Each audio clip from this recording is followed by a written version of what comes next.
Bangladesh outsourcing কল্যাণ ঐক্য পরিষদের যে গত আমাদের যে আউটসোর্সিংয়ের কর্মীদের উপর অতর্কিত হামলা হয়েছিল, এর প্রতিবাদে আজকেও আমাদের দ্বিতীয় দিনের কর্মবিরতি আমরা কর্মসূচি দ্বারা অব্যাহত রেখেছি।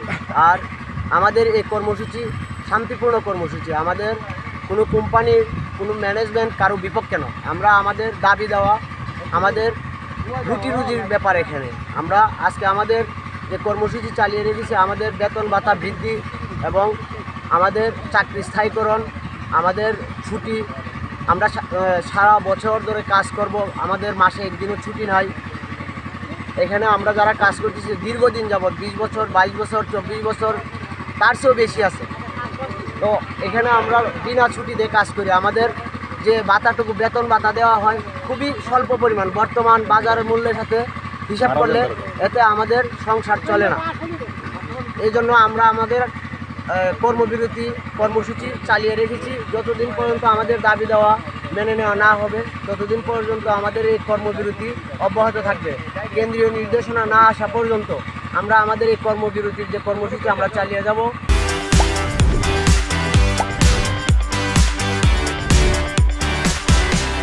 এবং সর্বশেষ দেশবাসীর কাছে আমাদের একটা প্রশ্ন, আমরাও মানুষ, আমাদেরও সংসার আছে, আমাদের ছেলে মেয়ে আছে, আমাদের ছেলে মেয়েদেরকেও লেখাপড়া করানো দরকার।